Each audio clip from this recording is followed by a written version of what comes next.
கையால் கலப்பைக்கு மதிப்பளித்தார், விளைச்சலை பெருக்கினார், வேளாண் தொழிலுக்கு உயிர் கொடுத்தார் காமராஜர் அவர்கள்.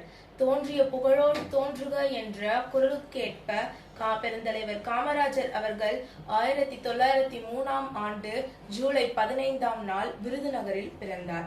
அவர் தந்தையார் பெயர் குமாரசாமி, தாயார் சிவகாமி அம்மையார். உப்பு சத்தியாகிரகம், ஒற்றுழையாமை இயக்கம் என பல போராட்டங்களில் பங்கேற்று சிறை சென்றிருக்கிறார். காந்திய வழியில் கடமையாற்றிய அவரை 1954ஆம் ஆண்டு மக்கள் அரியணை ஏற்றி அழகு பார்த்தனர். ஒரு நாடு தனிநிலை வளர்ச்சி அடைய வேண்டுமென்றால் அதற்கு விவசாயம் முக்கியம். விவசாயம் செழிக்க வேண்டுமென்றால் அதற்கு நீர் மிக மிக முக்கியம். அதை கருத்தில் எண்ணிதான் எண்ணற்ற அணைகளையும் நீர்ப்பாசன திட்டத்தையும் கொண்டு வந்தார் காமராஜர். வேளாண் வளர்ச்சியில் மட்டுமல்லாமல் கல்வி வளர்ச்சியிலும் பல புரட்சிகரமான திட்டத்தை செயல்படுத்தியுள்ளார் காமராஜர் அவர்கள்.